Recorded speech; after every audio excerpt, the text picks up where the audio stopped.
자, 오늘은 요한복음 17장 전체입니다. 1절에서 26절까지인데요.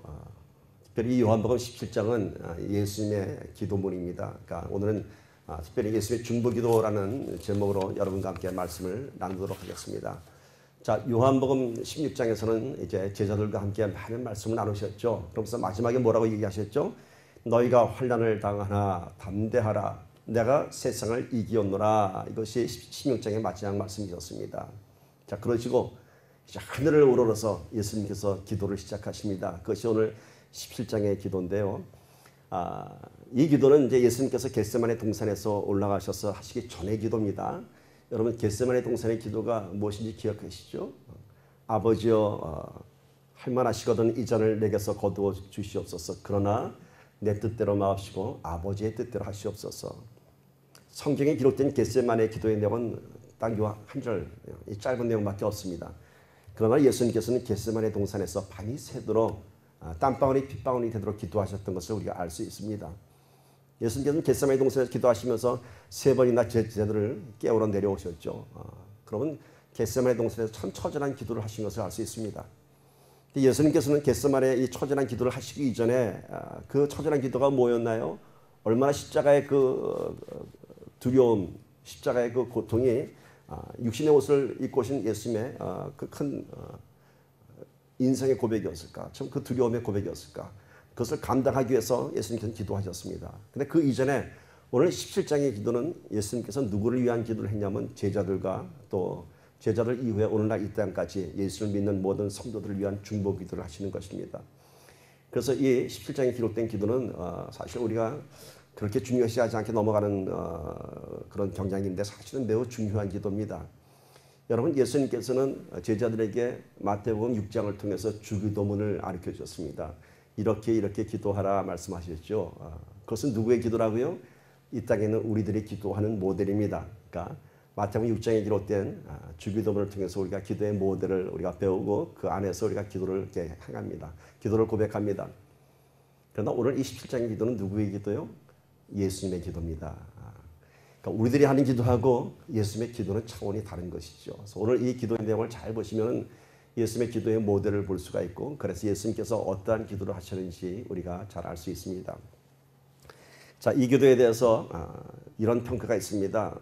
이 요한복음 17장은 우리는 그렇게 17장에 대한 기도문을 그냥 많이 지나쳤는지 모르겠지만 사실 신학자들 사이에서는 굉장히 유명한 기도문입니다. 그래서 루터는 이렇게 평가했습니다. 그거를 번역한 그대로 제가 읽어드리겠습니다.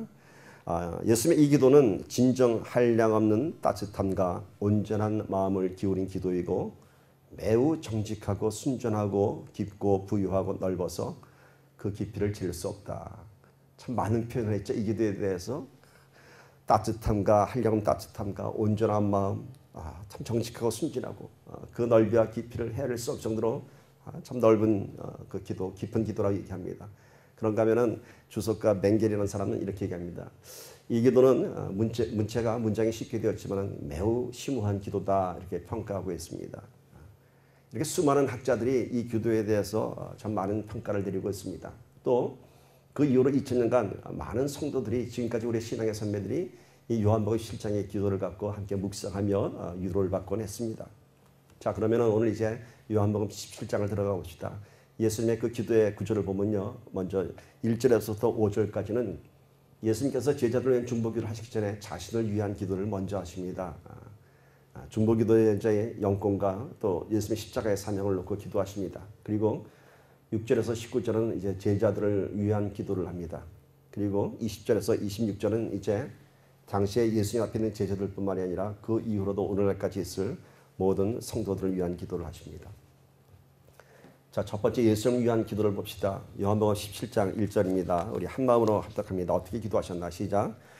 예수께서 이 말씀을 하시고 눈을 들어 하늘을 우러러 이르시되 아버지여 때가 이르렀사오니 아들을 영화롭게 하사 아들로 아버지를 영화롭게 하옵소서.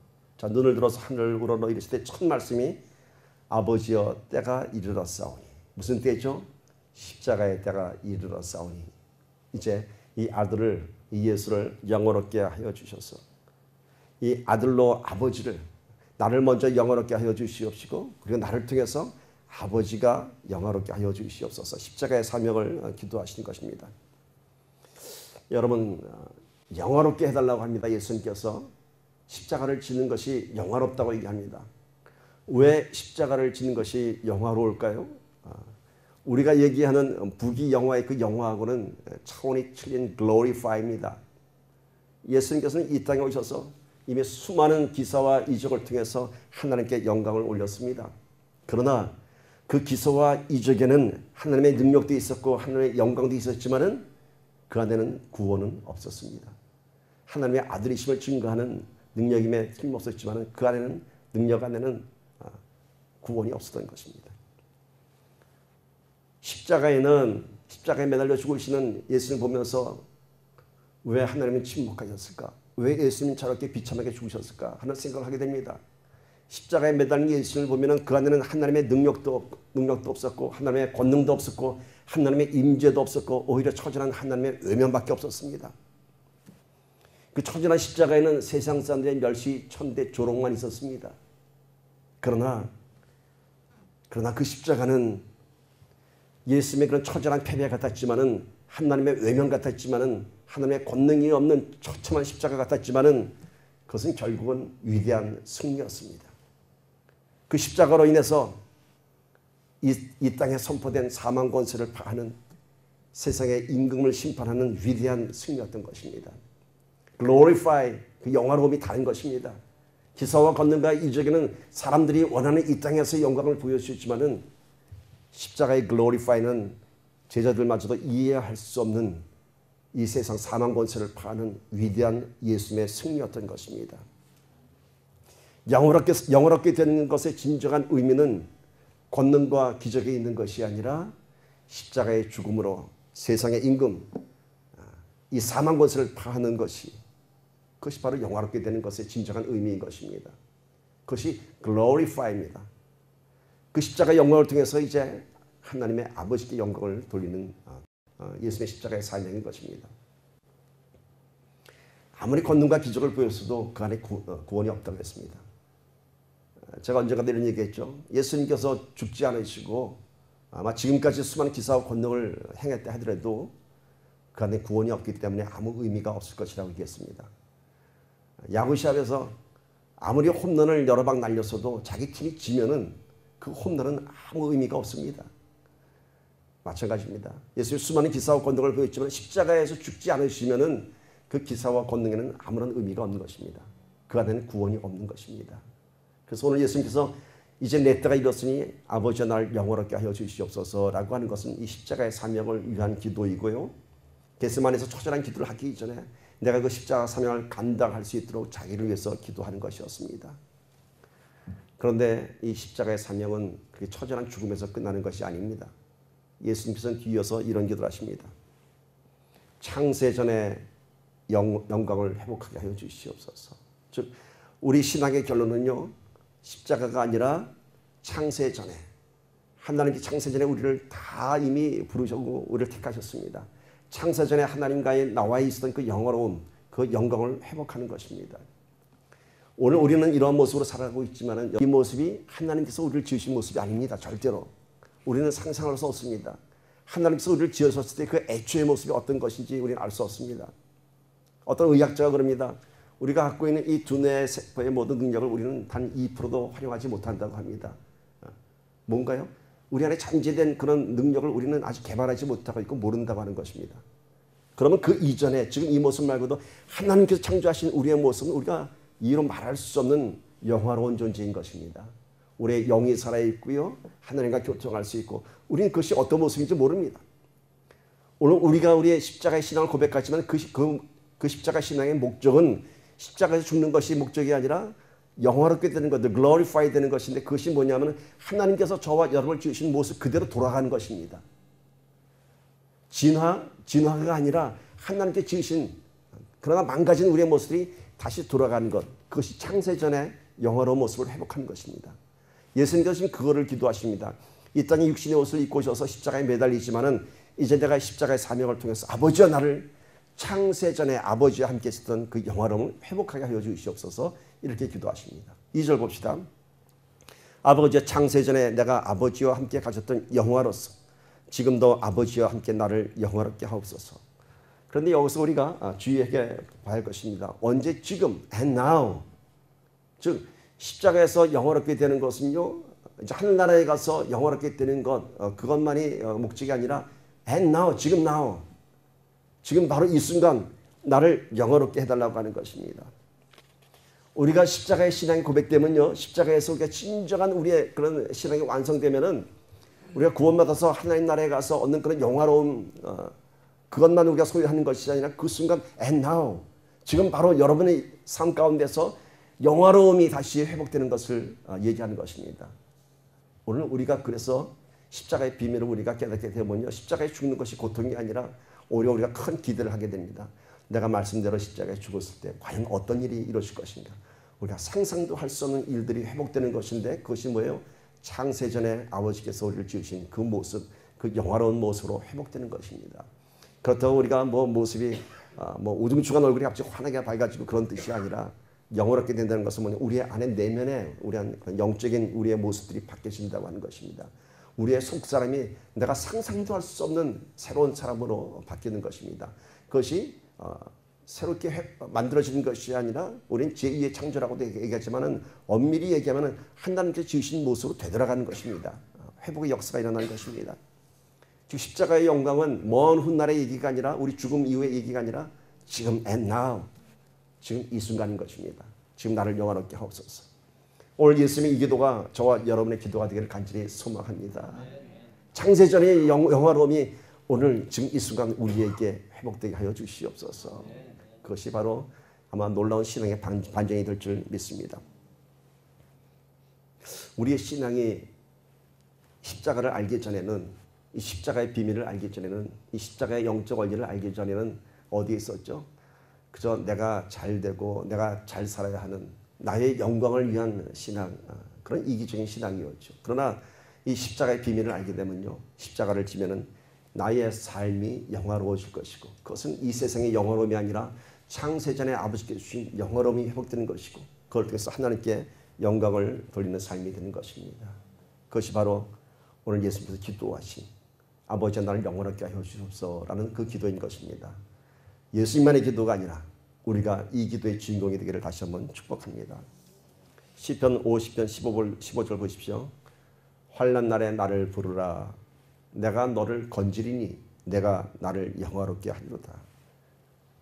우리 신앙생활 가운데 십자가에 참 짐을 져야 하는 환난 날에 누구를 부르라? 아버지를 부르라. 내가 너를 건지리니 내가 너를 창세전에 영화로움으로 회복하리니 내가 너를 붙잡아 주리니 그때 네가 나를 영화롭게 하리라 말씀하시는 것입니다. 결국 신앙생활은요, 여러분, 내가 잘 되고 잘 먹고 잘 사는 것이 끝나는 것이 아니라 나를 통해서 하나님을 드러내는 것입니다. 하나님의 영화로움을 증거하는 것입니다. 이제 예수님께서 이렇게 기도하시고 두 번째는 제자들을 위한 중보 기도를 시작하시는데, 여러분 중보에 보면 오른쪽에 제가 그 설교를 요약해놨죠. 제자들을 위한 기도가 세 가지로 구분됩니다. 첫 번째는 제자들의 믿음을 증거하는 기도를 하십니다. 수요 예배 때 우리가 나눴던 부분이죠. 자, 어떻게 기도하시나 봅시다. 요한복음 17장 7절에서 8절입니다. 지금 그들은 아버지께서 내게 주신 것이 다 아버지로부터 온 것인 줄 알았나이다. 나는 아버지께서 내게 주신 말씀들을 그들에게 주었사오며 그들은 이것을 받고 내가 아버지께로부터 나온 줄을 참으로 아오며 아버지께서 나를 보내신 줄도 믿었사옵나이다. 자, 예수님께서 이 기도를 하시기 전에 16장에서는 어떤 내용이 있었죠? 제자들이 이제 이런 고백을 했죠. 예수님, 이젠 더 이상 비유로 말씀하지 않으셔도 우리가 예수의 말씀을 다 믿습니다. 다 이해합니다. 예수님이 하나님의 아들이시고 지금 아버지께로 간다는 그 사실, 이제는 우리가 비유로 얘기하지 않으셔도 다 믿습니다 라고 얘기했을 때 예수님께서 뭐라고 하시죠? 네가 나를 믿느냐? Do you now believe? 이렇게 물어보셨어요. 네가 나를 믿느냐? 너희들이 지금 나를 믿느냐? 그것이 어떤 얘기라고 그랬죠? 예수님께서 제자들의 믿음을 확인하는 것이 아니라 너희들이 나를 믿는다고? 아니야. 너희들은 이제 곧 나를 버리고 불불이 흩어질 거야. 이런 말씀하십니다. 그럼에도 불구하고 17장에서는 뭐라고 기도하시죠? 아버지께서 주신 말씀을 내가 다 그들에게 알려주었고 그들은 이것을 다 이해하고 다 받고 참으로 믿는다고 하나님께 기도합니다. 하나님께 있음이 거짓말을 한 것이 아니라 어떤 기도라고 얘기했죠? 제자들의 믿음이 앞으로 그렇게 완성될 것을 미리 예수님께서는 하나님께 고백하는 것입니다. 지금은 이 제자들이 연약하고 두려워하지만은 아직 십자가가 뭔지 모르고 부활이 뭔지도 모르고 하늘의 진리를 모르지만은 이들은 이제 하늘의 진리를 알 것이요 나를 따라 십자가의 사명을 감당할 제자들인 것을 하나님께 증거하고 있는 것입니다. 이것이 마치 이런 것이라고 제가 비유했었죠. 잘못을 한 아들이 아버지한테 야단 맞을 때 엄마가 아니요 얘가 이제 앞으로 잘할 거예요. 이젠 잘할 거예요. 바로 그런 기도인 것입니다. 지금은 부족하지만은 이 아들이 나중에는 훌륭한 아들이 될 것입니다. 라고 얘기하는 것처럼 제자들의 믿음이 지금은 부족하고 연약하고 허물이 많지만은 앞으로는 하나님을 진실하게 믿는 당신의 제자들이 될 것입니다. 이렇게 기도해 주신 것입니다. 즉 우리는 연약하고 죄 많고 부족한 모습으로 기도를 하지만은 예수님께서는 우리의 그런 연약한 기도를 죄 많은 기도를 하나님께 완전한 기도로 바꿔서 증거해 주시고 기도해 주신 것입니다. 세리의 기도가 기록되어 있죠. 그 세리가 자기의 죄를 고백하면서 나는 하늘도 우러러볼 수 없습니다라고 기도했을 때 예수님께서는 그 기도를 인정해 주셨습니다. 그렇습니다. 오늘 우리가 죄 많은 사람들의 기도입니다. 우리가 기도하지만 여전히 많은 허물이 있습니다. 그럼에도 불구하고 예수님께서는 우리의 기도를 인정해 주신 것입니다. 우리가 예수님의 십자가 안에서 그렇게 우리의 믿음이 완성될 것을 예수님께서 미리 보증해 주신 것입니다. 예수님의 사명이 뭐였나요? 보혈의 피로 우리의 죄를 사하여 주신 것이죠. 그러니까 예수님은 이 땅에 오셔서 다 우리의 죄의 허물을 덮어주신 것이 예수님의 사명인 것입니다. 따라서 오늘 이 기도의 내용도 지금은 부족하지만은 지금은 죄가 많지만은 저들의 기도를 아버지 들어주시옵소서라고 기도해 주신 것입니다. 예수님께 그 허물을 다 덮어주신 것입니다. 아직 믿지 못하고 아직 이해하지 못하고 아직 무엇인지 모르지만은 그래도 아버지 저들은 이제 아버지를 아는 당신의 백성이 될 것입니다. 라고 얘기하는 것입니다.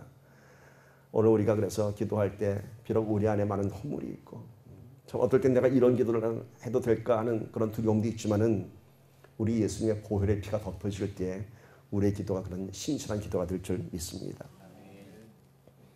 이제 세 번째는 예수님께서 17장 11절에서 12절 말씀을 통해서 제자들의 보호를 위한 기도를 하십니다. 11절 12절 봅니다. 나는 세상에 더 있지 아니하오나 그들은 세상에 있사오고 나는 아버지께로 가옵나니 거룩하신 아버지여 내게 주신 아버지의 이름으로 그들을 보존하사 우리와 같이 그들도 하나가 되게 하옵소서. 내가 그들과 함께 있을 때에 내게 주신 아버지의 이름으로 그들을 보존하고 지켰나이다. 그 중에 하나도 멸망하지 않고 다만 멸망의 자식뿐이오니 이는 성경을 응하게 함이니이다. 여러분 이 말씀 묵상하시면서 어떻게 명쾌하게 해석이 되는지 모르겠습니다만은 예수님의 이 기도는 아주 급박한 상황에 대한 또 아주 구체적인 특별한 상황에 대한 기도인 것입니다.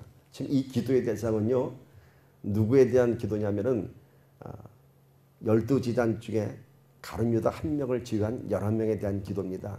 거기 나와 있죠.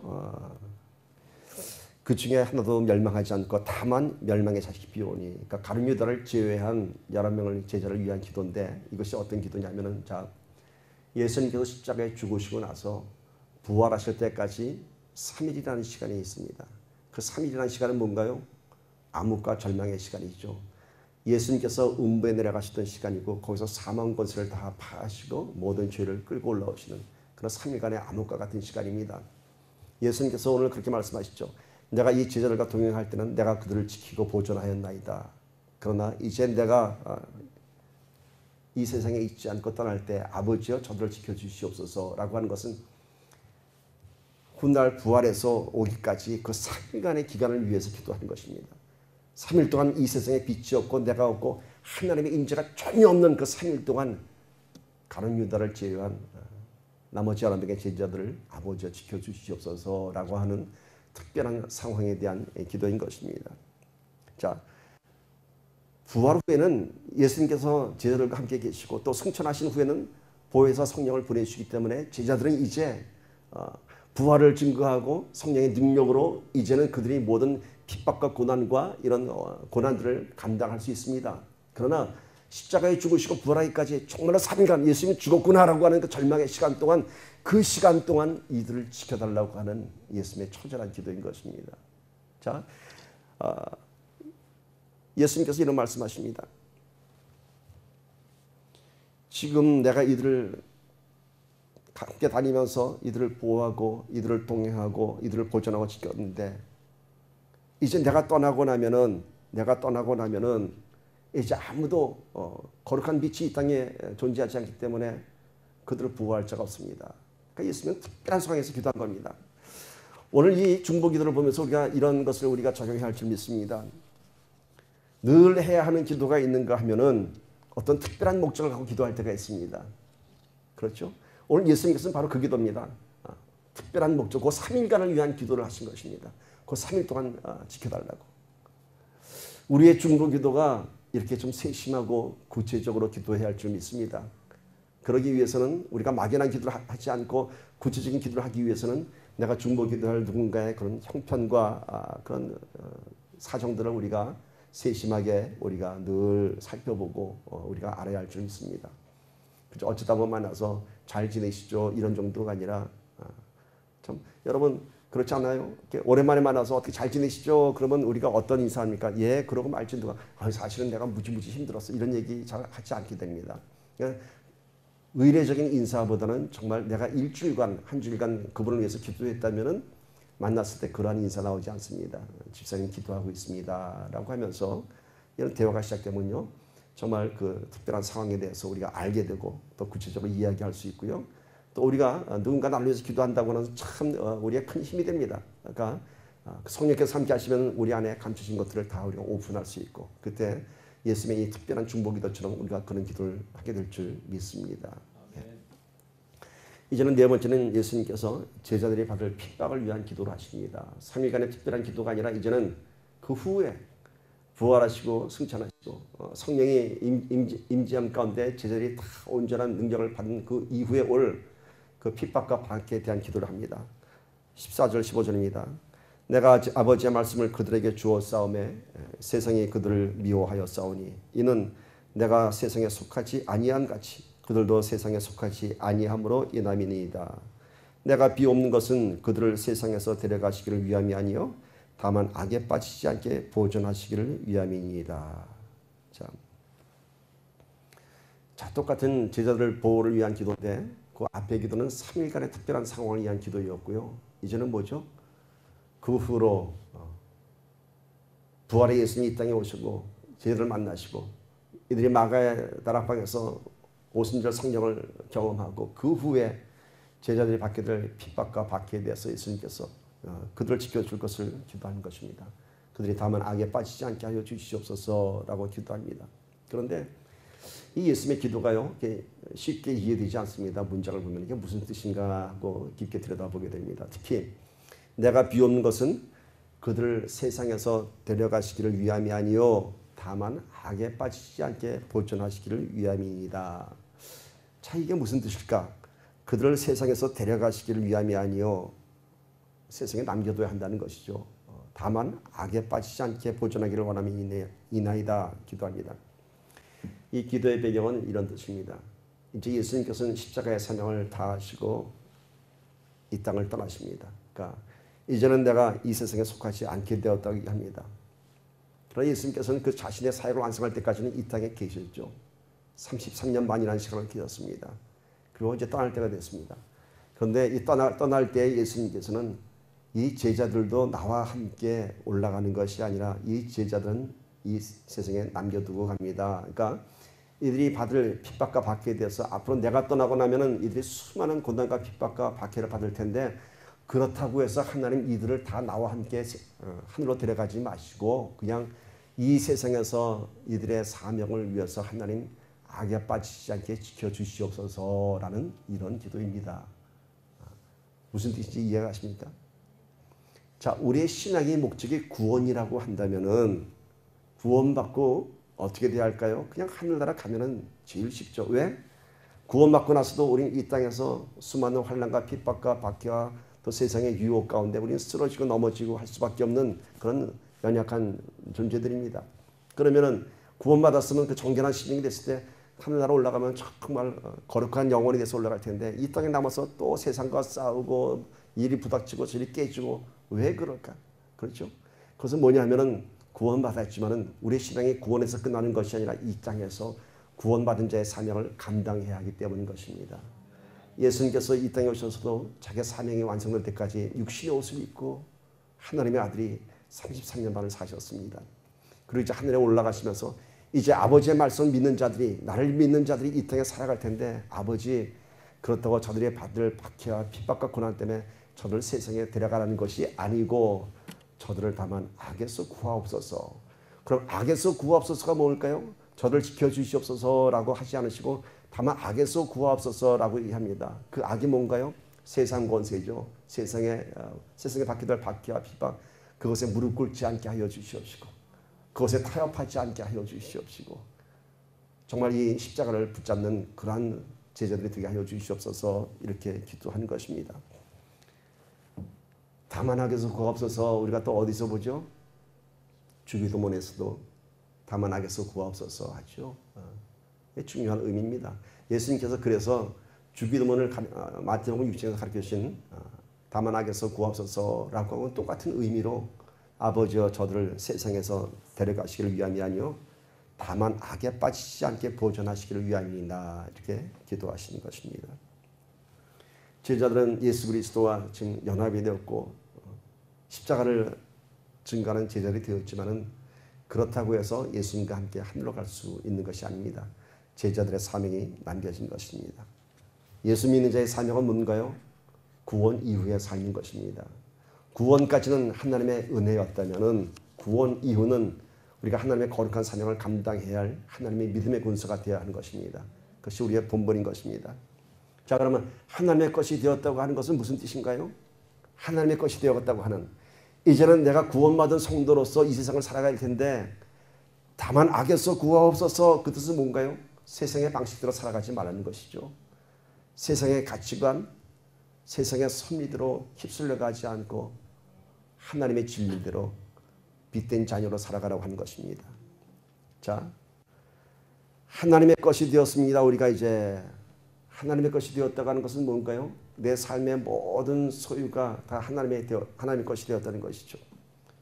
자, 이것은 뭘 의미합니까? 이제는 내 인생이 없어. 이제는 내 삶의 주인이 하나님이야 라고 이러한 신앙 고백 속에는요, 뭐 우리가 갖고 있는 모든 것을 다 하나님께 빼앗겼다. 그리고 나 이제 거룩하게 살아야 된다. 거룩한 사명, 거룩한 부담만 있는 것이 아닙니다. 그 안에는 무엇이 있습니까? 자, 내 것이 아니라 하나님께 드렸습니다. 그러면 이건 뭘 의미합니까? 내 것을 다 빼앗겼습니다. 그렇다고 합시다. 내 것을 다 빼앗겼으면 난 누구 거예요? 하나님의 것. 그럼 이제 내 삶은 누가 책임져요? 하나님이 책임지시는 것입니다. 내가 책임지는 것이 아닌 하나님이 책임지시는 것입니다. 이게 얼마나 지혜로운 것입니까? 내가 살면 두려움이고 어려움이고 늘 쓰러지는데 하나님께서 내 삶을 드라이브 해가시면은 그것이 능력 있는 신앙인의 삶이 되는 것입니다. 우리가 참 신앙이 된다고 하면서 구원 이후의 사명을 감당할 때 정말 이제부터 나는 세상의 쾌락을 다 던져버리고 정말 수도승처럼 살아야 되는가라는 우울한 생각이 드실지 모르겠지만은 절대로 우울하지 않고 예수님께서 뭐라 했죠? 내 기쁨이 너희 안에 있어 너희로 충만케 하려 함이라. 세상이 줄 수 없는 기쁨이 우리 안에 충만해지는 것입니다. 성도가 된다는 것 쉽지 않죠. 그렇죠. 시간을 들여야 하고요. 이 주일날, 이 화창한 날 세상 사람들은 뭐 다른 일들로 즐거움을 누리겠지만 우리는 나와서 기도하고 예배드립니다. 세상 사람들이 볼 때는 참 우중충하죠. 예전에 우리 김각시 목사님께서 늘 그런 얘기 하셨어요. 자기가 거듭나기 전에는 주일날 교회 가는 사람들을 보면은 성경책 들고 가는 사람들을 보면은 자기는 어떤 장면이 떠올랐냐 하면은 꼭 이렇게 장례식에 다 줄지어서 가는 그런 아주 처량하고 우울한 모습으로 보았다고 합니다. 왜 저들은 이 좋은 날 교회를 시커먼 성경책 들고 갈까? 그렇게 우중충해 보였다고 합니다. 이 총천의 컬러풀한 세상에서 왜 저들은 흑백으로 살아갈까? 그렇게 얘기했다고 합니다. 그런데 변화되고 나니까 그 안에 진리를 소유하니까 빛된 자녀가 되니까 놀라운 것을 경험했다고 하는 것이죠. 우리가 오늘 왜 이 자리에 앉아 있습니까? 세상에 나가는 것보다 이 자리에 앉아 있는 것이 더 기쁨이 충만한 줄 믿습니다. 우리가 시간을 드린다고요? 시간 드립니다. 그러나 그 시간을 통해서 우리한테 뭐가 보장이 되나요? 영원한 생명이 보장이 되죠. 이 땅에서 우리가 드릴 시간이 도대체 얼마나 되겠습니까? 도대체 얼마나 드리겠어요? 예배드리는 시간에 통합하면 그거 드리고 영원한 것과 바꾸는 겁니다. 얼마나 수지 많은 양상입니까? 물질 11조 열의 하나를 드리는 것이 부담되나요? 그것은 뭐라 그랬죠? 제가 열의 하나를 하나님께 드리고 빼앗기는 것이 아니라 농사짓는 농부가 다음에 심을 파종을 남겨두는 것처럼 내가 열의 하나를 바칠 때 열의 하나를 바치는 그 믿음을 통해서 하나님께서 그 다음에 농사를 책임져 주시는 것입니다. 우리가 하나님께 내 갖고 있는 소유를 빼앗기는 것이 아니라 더 많은 것들을 풍성한 것을 채워주시기 위해서 하나님께서 그 믿음을 요구하시는 것입니다. 강요하는 것이 아니라 우리를 더 풍성케 하기 위해서 요구하시는 것입니다. 그 많은 다 헌신들은 우리의 삶을 빼앗기는 것이 아니라 하나님께서 채워주시기 위한 하나님의 거룩한 축복의 통로인 줄 믿습니다. 이제 다섯 번째는 예수님께서 이런 기도를 하십니다. 제자들만을 위한 기도가 아닌 이후로 이 제자들을 통해서 복음을 접하게 된 지금까지의 모든 성도들을 위한 기도를 하십니다. 17장 20절 봅시다. 내가 비옵는 것은 이 사람들만 위함이 아니요 또 그들의 말로 말미암아 나를 믿는 사람들도 위함이니. 자, 이 사람들만 위함이 아니요. 지금까지는 11명의 제자들을 위해서 기도하셨지만은 이제는 이들만을 위한 기도가 아니라 그들의 말로 말미암아 그들로 말미암아 나를 믿는 사람들을 위함이니. 그 이후로 복음이 전파되는 모든 곳에 대한 하나님의 백성 성도들을 위한 기도를 하십니다. 자, 요한복음 17장 23절 우리 한 마음으로 한번 합독합니다. 시작. 곧 내가 그들 안에 있고 아버지께서 내 안에 계시어 그들로 온전함을 이루어 하나가 되게 하려 함은 아버지께서 나를 보내신 것과 또 나를 사랑하신 같이 그들도 사랑하신 것을 세상으로 알게 하려 함이로소이다. 참 어려운 말씀하십니다. 예수님의 기도는 우리하고 차원이 틀리죠. 그러니까 하나님과 올라가는 그 대화가요, 인간의 언어로 표현하기에는 우리가 이해할 수 없죠. 오늘 이 기도도 마찬가지입니다. 이게 무슨 말인가? 더군다나 우리는 이제 좀 이 기도가 어떤 기도인지 어려운 것은 이해할 수 있습니다만은 당시의 제자들로서는 이 기도 어떤 내용인지 전혀 이해할 수가 없습니다. 뭐라고 얘기했죠? 내가 그들 안에 있고 예수님께서 예수를 믿는 자들 안에 있고 라고 얘기합니다. 그러니까 예수가 우리 안에 있고 그 다음에 아버지께서 내 안에 계신다고 합니다. 그러면은 수학의 집합의 개념을 봅시다. 예수님 안에 누가 있다고요? 아버지가 계세요. 근데 그 예수님이 누가 안에 있다고요? 우리 안에 있다고요. 그럼 우리 안에 누가 있습니까? 삼위일체 하나님이 계신 것이죠. 예수님은 예수를 믿는 모든 성도들이 삼위일체 하나님과 온전하게 하나가 되게 하는 것, 그것을 위해서 기도하시고요. 그들을 삼위일체 하나님과 온전히 하나가 된 성도들을 세상 사람들이 볼 때에 정말 저들은 하나님이 사랑하는 하나님의 백성들이구나 라고 하는 것을 알게 하여 주시옵소서라고 기도하는 것입니다. 즉 예수 믿는다고 그냥 지식의 믿음에서 끝나는 것이 아니라 저들 안에 내가 있고 아버지가 내 안에 있고 보내주실 성령이 저들 안에 있으면은 저들이 그래서 온전하게 우리와 함께 되게 하시면 우리가 뭐냐 하면은 삼위일체 하나님입니다. 복수로 표현하셨죠. 우리와 하나가 돼서 온전하게 하려 하면 아버지가 저들을 사랑하는 것을 세상이 알게 하여 주시옵소서 이렇게 기도하는 것입니다. 자, 그러면 여러분 여기서요 이 말씀에서 기독교가 다른 종교와 확연히 구별되는 기독교만의 신비한 교리를 우리가 알 수 있습니다. 자, 뭐라고 얘기했죠? 예수님이 우리 안에 있고 아버지가 예수님 안에 있고 다시 오실 이제 우리에게 보내신 성령님이 우리 안에 있고 삼위일체 하나님과 우리가 하나가 된다는 것, 유니티, 연합이 된다는 것, 이거는요 여러분 세상 어떤 종교에도 없는 비밀입니다. 왜 그럴까요? 세상의 모든 종교는 다 누가 만든 것일까요? 우리 기독교 빼고 사람이 만든 것이죠. 사람의 지혜, 사람의 기대감, 사람이 원하는 신을 만들어 놓은 것이죠. 세 가지만 제가 비교해 보죠. 자, 다른 종교는 누가 만들었다고요? 인간이 만든 종교예요. 그러나 기독교는 뭐라고요? 하나님 스스로 계신 것입니다. I am that I am. 우리가 만든 하나님이 아니라 하나님은 창세 전부터 스스로 계신 분입니다. 이 출발점부터 기독교와 다른 종교는 비교가 될 수 없습니다. 다른 종교는 다 인간이 만들어 놓은 신 아니면은 이 땅에 어서 살았던 뭐 석가모니라든지 공자라든지 모하메드라든지 이런 사람들이 있죠. 그렇지만 신화에 나오는 보지도 못한 그런 신들을 그들의 신으로 만들었죠. 누가 만들었다고요? 인간이 만들어 놓은 대상이 있는 것입니다. 그러나 우리 하나님은 인간이 만든 것이 아니라 하나님 스스로 계신 분이죠. 다른 종교의 출발점은 뭔가요? 인간의 필요에 의해서 신을 만들었죠. 인간의 연약감, 인간의 뭔가 원하는 것을 얻기 위해서. 그래서 토속 종교를 보면은 뭐 커다란 뭐 돌 앞에서 뭐 빌든지 뭐 많이 있지 않습니까? 그러니까 인간의 필요, 인간의 기대를 만족시키기 위해서 뭔가 대상을 만들어 놓은 것이 다른 종교의 그런 신적 개념인 것입니다. 그러나 기독교는 뭔가요? 기독교는 그 목적이 뭔가요?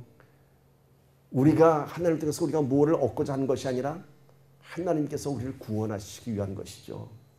나를 믿으라라고 하는 것은 하나님께서 우리를 구원하시기 위한 하나님의 사랑인 것입니다.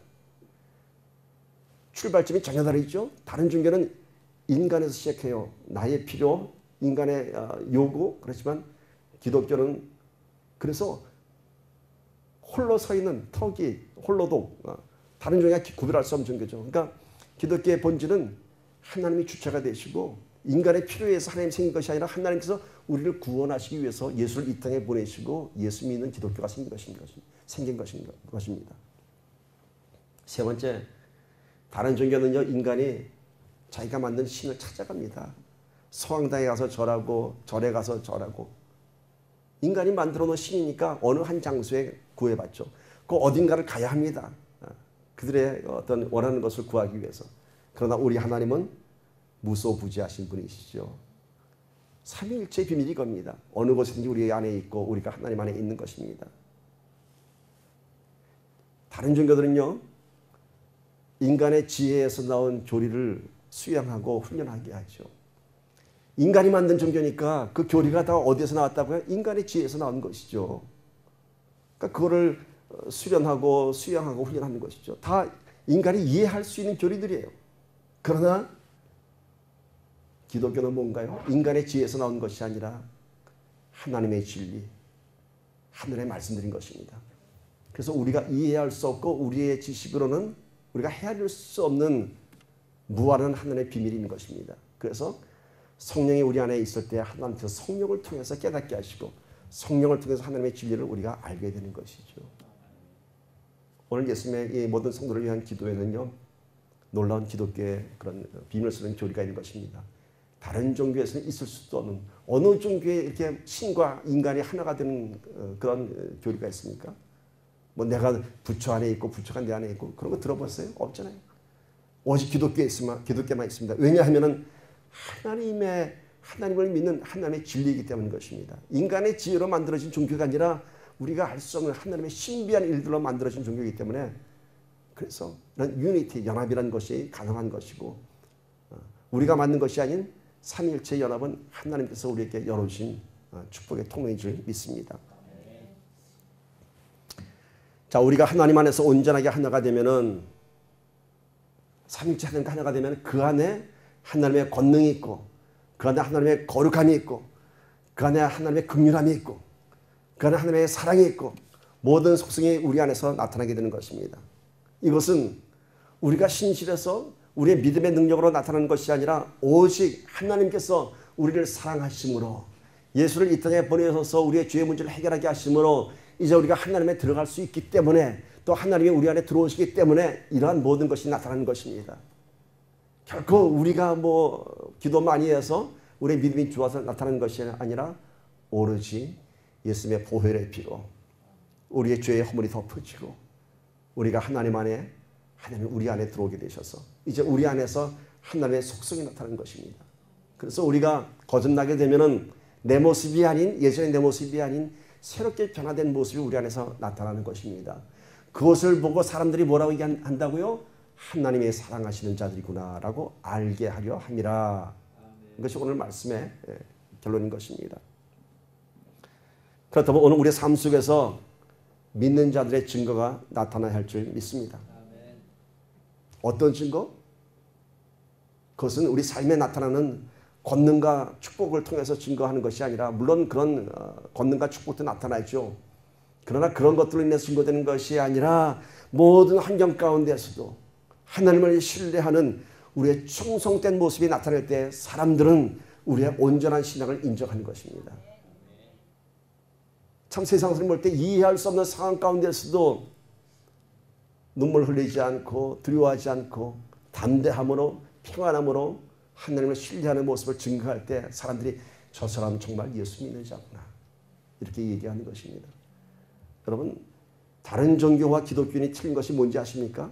세상 사람들은 우리 기독교인들한테 예수 믿는 자들에 대한 기대감이 있습니다. 아세요? 그것이 뭘로 나타나는지 아세요? 그것이 예수 믿는 자들에 대한 그들 실망감으로 나타납니다. 우리가 언젠가도 식사하면서 그런 얘기했지만은 교회 다니는 사람들이, 예수 믿는 사람들이 식당에 가면은 제일 오래 앉아서 떠들고 놀다가 팁은 제일 조금 내고 뭐 국물 조금 더 주시면 안 돼요, 미안하죠, 뭐 이러면서 얌체짓 다 한다고 하죠.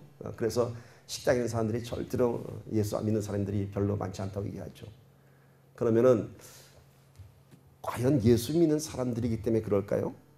저는 그렇게 생각하지 않습니다. 다 똑같아요. 사람들은 다 똑같이 식당 가면은 얌체짓하고 다 자기 이성만 찾으려고 다 그러죠. 그런데 저 사람들이 교회 다니는 사람들이야 그러면 그때부터 이 사람들이 거봐 예수 믿는 것들이 하면서 이렇게 나오는 것이죠. 그 뒤에는 뭘 의미합니까? 예수 믿는 사람들에 대한 기대가 있다고 하는 것입니다. 세상 사람들은 팁 조금 놓고 나가고 세상 사람들은 국물을 더 달라고 그렇게 얌체짓 하더라도 예수 믿는 사람들은 안 그러기를 바라는 그런 기대감이 있는 것입니다. 예수 믿는 자들이 못된 사람들만 모여서 그런 것이 아니라 세상 사람들은 예수 믿는 자들에 대한 기대감이 있는 것입니다. 여러분, 언제 한번 그런 얘기 들어보셨어요? 절에 다니는 것들이 졌다고 그런 얘기 들어보셨어요? 다른 종교 믿는 사람들한테는 굉장히 관대해요. 허물이 보여도 그냥 뭐 사람인데 뭐 그러니 넘어가요. 그런데 성경책 들고 다니는 사람, 예수 믿는 사람들한테는 세상은 신랄한 질책을 갑니다. 그 뒤에는 뭐가 있다고요? 우리들에 대한 기대감이 있기 때문인 것입니다. 오늘 이 말씀, 삼위일체 하나님과 하나가 되면은, 그들이 온전하게 되면은 세상에 그들을 하나님의 사랑하시는 자로 알게 하려 함이라.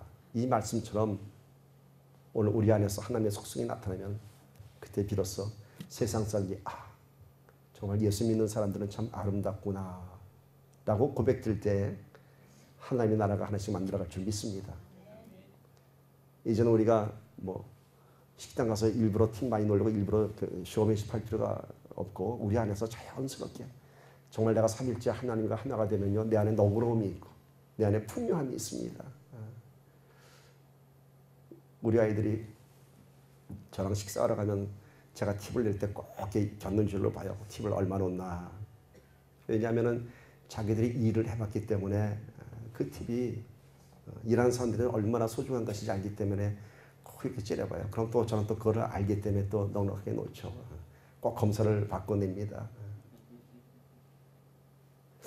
우리 안에 사랑이 있다면은, 제가 그래서 우리 아이들이 일하는 걸 보고 나면은 제가 아이들의 눈치 때문에 이렇게 많이 드는 것이 아니라 그 아이들 볼 때 내 아이들처럼 저 아이들도 저렇게 힘들게 일하는구나 하는 마음을 갖게 되면은요, 팁도 넉넉하게 내게 됩니다. 이것이 바로 사랑을 주는 자의 모습인 줄 믿습니다. 내 입속을 채우는 것이 아니라 내가 하나 더 베풀었을 때 저들이 갖게 될 기쁨, 그 기쁨이 나의 기쁨이 되는 것입니다. 자, 예수님께서는 이제 요한복음 17장 26절 기도의 마지막 기도를 하십니다. 내가 아버지의 이름을 그들에게 알게 하였고 또 알게 하리니 이는 나를 사랑하신 사랑이 그들 안에 있고 나도 그들 안에 있게 하려 함이니이다. 자, 아버지의 이름을 그들에게 알게 하였고 또 알게 하려니, 자, 이 알다고 하는 것이 늘 제가 얘기하죠. 그냥 지식적인 만남이 아니라 그냥 이름만 알고 지내는 것이 아니라 관계가 형성이 되는 것입니다. 아버지를 경험하는 것을 얘기하는 것입니다. 그래서 그가 내 안에, 내가 그 안에 있는 그런 관계를 얘기하는 것입니다. 그러니까 예수 믿는다고 그냥 예수님 안다고, 예수 믿는다고 끝나는 것이 아니라 그 안에 경험이 있어야 하는 것입니다. 어떤 경험? 내가 정말 예수님의 사랑을 경험하고 내가 구원의 감격을 경험하고 내 안에 성령님이 계시고 이것이 바로 안다고 하는 관계이죠. 내가 누구를 안다고 하는 것은요. 그냥 관계만 있어서 이렇게 안다고 할 수 없죠. 내가 누구 잘 알아 하면은 그 사람과 나가 내가 어떤 어려움도 나눌 수 있고 그런 관계가 정말 아는 관계가 되는 것입니다. 오늘 예수님께서 얘기합니다. 내가 그들을 하나님을 알게 하고 알게 하였고 얘기합니다. 보세요. 알게 하였고 또 알게 하리니 예수님의 의지가 이 안에 있습니다. 지금까지 예수님께서 이 땅에서 그들에게 하나님을 알렸고 이제는 알게 하리니 이것은 뭘 의미합니까? 예수님은 여전히 당신의 사역을 하늘에 가서도 갖고 계신다는 것입니다. 부에서 성령을 통해서 저들에게 알게 하리니 라고 얘기하는 것입니다. 그러니까 예수님은 계속 하나님께 중보자의 기도를 하는 거예요. 저들이 죄인이었지만 죽을 수밖에 없는 죄들이었지만 내가 내 보혈의 피로 저들을 살렸고 이제는 저들이 하나님을 알게 하였지만 이제 앞으로 알게 하겠다. 예수님의 의지를 나타내는 것입니다. 오늘도 우리 예수님께서 그런 안타까운 심정으로 저와 여러분을 보실 줄 믿습니다. 아멘. 아버지를 아는 근원은요. 뭘까요? 결국은 사랑이죠. 그 모든 것이 다 사랑인 것입니다. 자, 하나님께서 저들을 사랑하는 것을 세상에 알게 하려 함이라. 그래서 그 결론은 이 기도의 결론은 결국 뭐냐면 예수님의 기도의 그 결론은 사랑으로 하나가 되는 것을 얘기하시는 것입니다. 즉 예수님께서 이 땅에서 주신 그 세 계명 서로 사랑하라. 그리하면 너희가 내 제자인 줄 알리라. 내가 너희를 사랑한 것 같이 너희도 서로 사랑하라. 그러면 세상에 너희가 내 제자인 줄 알리라. 이러한 사랑이 모든 성도와 교회 안에 이루어지기를 예수님께서는 마지막으로 기도하셨습니다. 오늘 우리 예수님의 기도를 기억하면서 우리 모두가